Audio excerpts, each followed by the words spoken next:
Assalam dan hai semua. Kali ini saya nak buat kongsian tentang bagaimana sebenarnya sistem imun berfungsi. Jadi dalam video ini korang akan dapat gambaran keseluruhan dan faham tentang ciri asas sistem imun. Korang tahu tak yang sistem imun sangat kompleks di mana sel, tisu dan organ bekerjasama untuk melindungi penceroboh yang berbahaya seperti bakteria, virus dan sebagainya. Sistem imun terdiri daripada dua komponen utama iaitu sistem imun semula jadi dan sistem imun adaptif. Sistem imun semula jadi merupakan barisan pertahanan pertama dan memberikan respon yang pantas dan tidak khusus terhadap penceroboh, di mana sistem imun adaptif pula memberikan respon yang lebih khusus dan terarah terhadap penceroboh.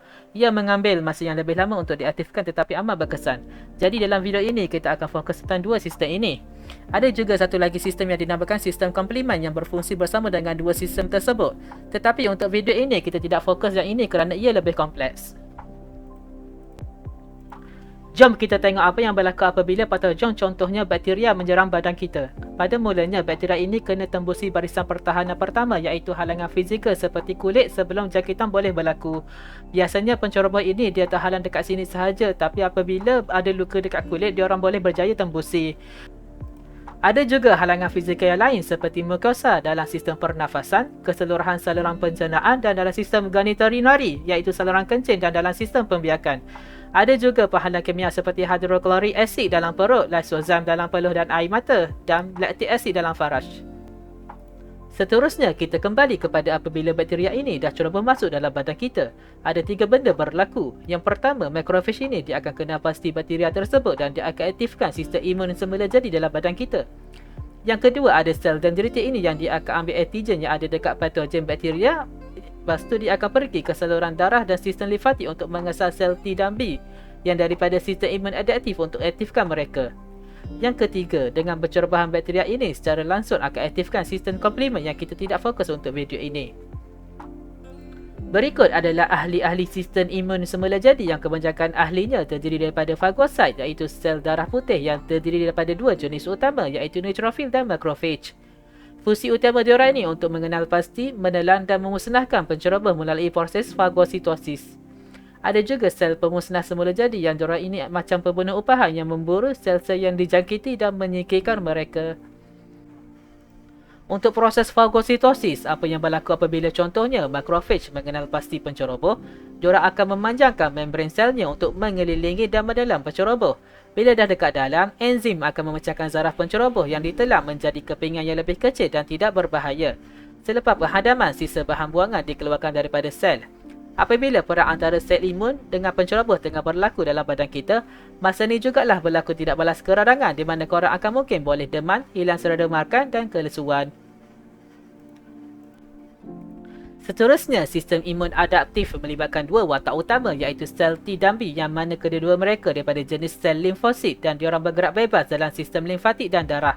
Tetapi kebanyakan masa diorang ni berada dalam nod limfa. Setiap patogen mempunyai molekul yang unik bagi mereka yang dikenali sebagai antigen. Setiap sel T mempunyai reseptor sel T yang khusus untuk satu jenis antigen. Setiap sel B juga mempunyai antibodi pada membran selnya yang khusus untuk satu jenis antigen. Hasilnya adalah terdapat jutaan sel T dan B yang berbeza yang kesemuanya khusus kepada satu jenis antigen. Apabila penceroboh datang dan menyebabkan jangkitan, sel T dan B yang khusus kepada patogen tersebut perlu diberi amaran. Tetapi masalahnya diorang ni berada dekat tempat lain, contohnya di nod limfa. Sementara jangkitan berlaku pun dekat tempat lain. Di sinilah datangnya fungsi sel dendritik di mana mereka seperti utusan dan memungut antigen di tapak pencerobohan, memaparkannya di pemerkaan mereka dan kemudiannya membawanya melalui darah, sistem limfa dan tisu limfa. Bila mereka dah dekat sana, kesemua sel T dan B akan melihat antigen yang dipaparkan sama ada mereka mengenalinya atau tidak. Bila sel T dan B telah dijumpai yang khusus kepada antigen tersebut, sel-sel tersebut menjadi aktif. Sel penting yang aktif adalah sel T pembantu di mana mereka merangsang sel imun yang lain seperti sel B dan sel T sitotoksik. Mereka juga penting dalam pembentukan ingatan imunologi. Seterusnya, sel B akan diaktifkan dan bertukar menjadi sel plasma dengan bantuan sel T pembantu.